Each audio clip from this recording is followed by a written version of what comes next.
लासा, जैसे अभी आप लोग को लासा बताया गया, लासा के बारे में मतलब लासा बताया गया। अब लासा के अपवर्त द्वारा हम लासा निकालने की विधि बताए। अब हम लासा समाप्तवर्तक मतलब लघुत्तम समाप्तवर्तक निकालने की कितनी विधियां होती हैं, लघुत्तम समाप्तवर्तक की विधियां हम बताएंगे। तो हम जानते हैं कि लघुत्तम समाप्तवर्तक निकालने की निम्नलिखित कितनी विधियां होती हैं, 2 विधियां होती हैं। तो हम यहाँ लिखेंगे, जैसे हम लघुत्तम समाप्तवर्तक निकालने की 2 विधियां होती हैं। कितनी विधियां होती हैं, 2 विधियां होती हैं। कौन कौन सी विधि होती है पता होगा सबको। तो पहली विधि, जैसे आंसर, पहली विधि कौन सी होती है, गुणनखंड विधि। कौन सी विधि होती है, गुणनखंड विधि। गुणनखंड विधि। दूसरा कौन सा पॉइंट हो गया, भाग विधि। कौन सा द्वारा, भाग विधि द्वारा।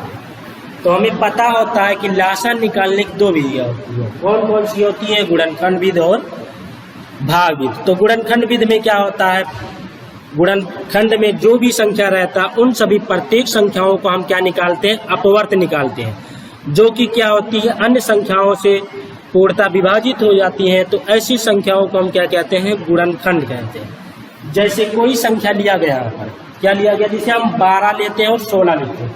जैसे हम गुणनखंड के विधि, कौन सी विधि के अंतर्गत बताते हैं, गुणनखंड की विधि। जैसे 12 और 16, 12 और 16 को गुणनखंड विधि द्वारा लासा ज्ञात करना। क्या ज्ञात करना है, लासा ज्ञात करना, गुणनखंड विधि। तो हम 12 का गुणनखंड कितना लिख सकते हैं, यहाँ लिखा जा सकता है 12 गुणनखंड 2 गुणे 2 गुणे 3। कितना लिखा जा सकता है, 2 गुणे 2 गुणे 3, क्योंकि 2 गुणाई 4 तिहाई 12। अब आगे है 16, क्या है 16। तो 16 गुणनखंड कितना होगा, 2 गुणे 2 गुणे 2 गुणे 2। कितना होगा, 2 गुणे 2 गुणे 2, क्योंकि 2 गुना 4 गुना 8 गुना 16। तो इसमें हम देखेंगे पहले, तो इसमें छोटी से छोटी संख्या क्या होगा, छोटी सी छोटी संख्या का लासा ज्ञात करना। छोटी संख्या क्या हो गया, गुणनखंड हो गया, इसका गुणनखंड हो गया 2 गुणे 2 गुणे 2 गुणे 2, या 4 गुणे 3, 2 गुना 4 गुना 8 24, 24 का कितना है, 72। कितना आया, 72। क्योंकि यहाँ जो भी संख्या पहले मिल रहा है पहले उसको लिख दो, जो शेष संख्या बचा उन संख्याओं का गुणा करोगे तो उसी संख्या क्या बोला जाता है, गुणनखंड विधि द्वारा लासा। ये हो गया 12 और 16 का गुणनखंड विधि द्वारा लासा कितना आया, 72। पहले हम 12 का गुणनखंड किए, 2 गुनाई 4 तिहाई 12। इसी तरह 16 का गुणनखंड किया, 2 को 4 बार अगर हम गुणा करेंगे कितनी बार आएगा, 16। पहले आप तो हम जैसे गुणनखंड निकालने के लिए, लासा निकालने के लिए लिखे 2, पहले आप दोनों सेम है तो उसको दोनों पहले उतारे, फिर जो शेष बचा 2 गुणे 2 उतारे, फिर 3 बचा। इन सभी संख्याओं को हम जब गुणा कर देंगे तो ऐसी संख्या को गुणा करने पर जो ऐसी संख्या आएगा उसी को हम क्या कहते हैं, गुणनखंड विधि द्वारा लासा ज्ञात करना। अब हम अगला स्टेप भाग विधि द्वारा बताएंगे। दूसरा स्टेप है क्या है, भाग विधि। कौन सा विधि है, भाग विधि द्वारा। भाग विधि द्वारा हम लासा ज्ञात करेंगे। जैसे कोई संख्या ले लिया गया, एग्जाम्पल तौर पे कौन सी संख्या ले ली है, 10 12 15 ले लेती है। 10 12 15 को भाग विधि द्वारा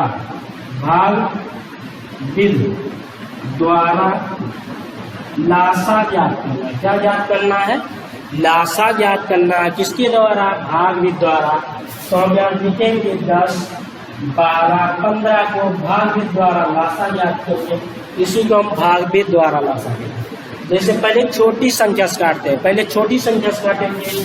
2 का 5 10 की कितनी बार देगा, 5, क्योंकि 2 पंजे 10, 12 में जाएगा 2 छक 12, 15 तो कटेगा नहीं 2 से, तो हम 15 को इसी तरह उतार लेंगे। पुनः इसको 2 से काटेंगे, 2 5 तो कटेगा नहीं, 5 को उतार लेंगे। 6 कट जाएगा, कितनी बार काटेंगे, 3 बार। 15 पुनः नहीं कटेगा, 15 हम ऐसे निकाल देंगे। पुनः यहाँ हम 3 से काटेंगे, 5 1 3 बचे 15। अब हम 5 से काटेंगे, किससे काटेंगे 5 से। यहाँ हो गया 5 के 5 1 1 कितना आ गया। तो यहाँ हम लिखेंगे 10 12 15 का लासा। तो जिन जिन संख्याओं से कटा हुआ संख्या को निकाल लेंगे, 2 गुणे 2 गुणे 3 गुणे 5। तो हम इन चारों संख्याओं क्या करेंगे, गुणा करेंगे।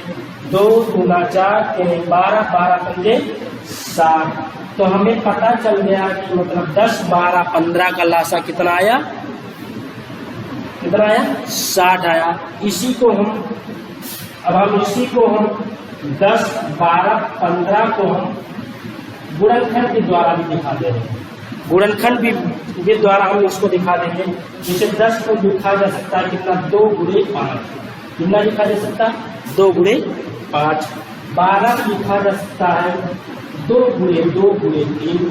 और 15 लिखा जा सकता है 3 गुणे 5। कितना लिखा जा सकता है 3 गुणे 5। तो इनमें सबसे छोटी संख्या देखो, अब यहाँ लिखा देगा 10 12 15 का लासा। क्या लिखा जाएगा 10 12 15 का लासा। इन सब में सब यहाँ 2 है तो एक बार लिख दिया जाए, तो बचा 2। यहाँ 3 है, 3 एक बार लिख दिया जाएगा, बचा कितना यहाँ 5। यहाँ 5 को एक बार लिख दिया जाएगा। अब इन सभी संख्याओं में लिखा जाएगा, तो 2 गुना 4 को 12 पंजे 60। इसी तरह हम अन्य सवालों को लगा सकते हैं। जैसे अभी हम 10 12 15 को हम भाग भी द्वारा भी दिखा दिए आप लोग को, और गुणनखंड भी द्वारा। तो अन्य सभी संख्याओं चाहे जितनी बड़ी संख्या रहेगा, हम गुणनखंड भी द्वारा भी और भाग भी द्वारा। इसी को क्या बोला जाता है, लासा। लासा में छोटी सी छोटी संख्या लिया जाता है। कौन सी संख्या लिया जाता है, छोटी सी छोटी संख्या। तो हमें पता हो गया कि लासा कितनी विधियों से ज्ञात किया जा सकता है, 2 विधियों से। कौन कौन सी है, गुणनखंड विधि और भाग विधि। अब हम आप लोग को महत्तम समाप्तवर्तक के बारे में बताएंगे आगे।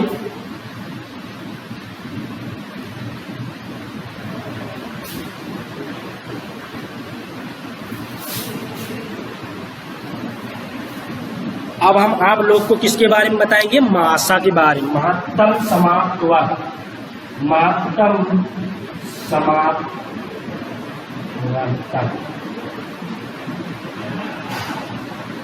महत्तम समाप्तवर्तक। अभी आप लोग को अपवर्त के बारे में बताएंगे। अब यहाँ तो किसके बारे में बताएंगे, अपवर्तक के बारे में। पहले आप लोग जान रहे कि अपवर्त और अपवर्तक में क्या अंतर है। अपवर्त और अपवर्तक में क्या अंतर है, पहले इसके बारे में जानेंगे। अभी जैसे हम अपवर्त में बताए थे, कोई भी संख्या रहता है तो उसको हम गुणा करके अगली संख्या लिख देते हैं। जैसे अभी एग्जाम्पल तौर पे बताया गया था, 9 को आप लिखेंगे 9 18 27। इस तरह मतलब यहाँ अपवर्त मतलब हुआ गुणज। तो 9 का गुणज करके हम आगे इन संख्याओं को बढ़ा सकते हैं। लेकिन अपवर्त में क्या होता है, अपवर्त में जैसे आप 9, तो हम पहले देखते हैं 9 किस संख्या से काटा जा सकता है। तो 9 को हम 1 से काट सकते हैं और 3 से काट सकते हैं, और किससे काट सकते हैं, 9 से काटते हैं। तो जिस संख्या से वो काटा जाता है उसी संख्या हम कामा लगा के लिखते हैं। यही अपवर्त और अपवर्तक में क्या है अंतर। आप लोग को समझ में ना आया तो पुनः एक बार बताते हैं। अपवर्त में क्या होता है, अगली संख्या को जैसे कोई संख्या दिया रहता है तो उसके हम नेक्स्ट संख्या को, अगली वाली संख्या को बार बार लिखते जाते हैं। अपवर्त में क्या होता है, जो संख्या काटी जाती है जिस संख्या से, उसी संख्या को हम जैसे 9 1 से भी कर सकता है, 3 से भी कर सकता है और 9 से। यही अपवर्त और अपवर्तक में अंतर है। अपवर्त हम लासा में ज्ञात कर सकते हैं, अपवर्तक में अपवर्तक मासा के अंतर ज्ञात किया जा सकता है। अब हम मासक बारे में बताएंगे। मासा किसे कहते हैं, जैसे कि अभी लासा आप लोग को बताया गया था, छोटी से छोटी संख्या के बारे में बताया गया था। अब मासा को क्या बोला जाएगा, बड़ी से बड़ी संख्या। जिन संख्याओं में बड़ी से बड़ी वह संख्या जो कोई संख्या को पूरी विभाजित करता है, उन्हीं संख्याओं को हम क्या कहते हैं, मासा कहते हैं। और मासा में दूसरा प्रभास है, जो भी जैसे कोई दो संख्या दिया रहेगा, उन दोनों संख्याओं में जो कॉमन रहता है, कॉमन मतलब उभयनिष्ठ रहता है, उसे क्या बोला जाता है? मासा बोला जाता है। आया समझ में आप लोग को? दो या दो से अधिक, दो या दो से अधिक, दो या दो से अधिक संख्या क्या है? दो या दो से अधिक संख्याओं का मासा, दो या दो से अधिक संख्याओं का महत्तम समाप्तवर्तक,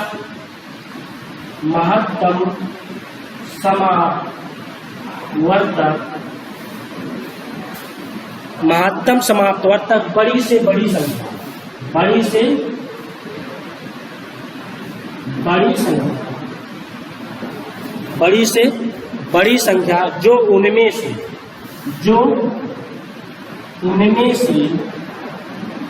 पूरा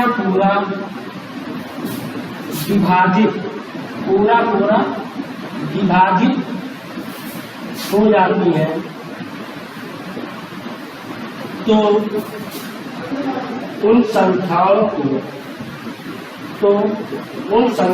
को महत्तम समाप्तवर्तक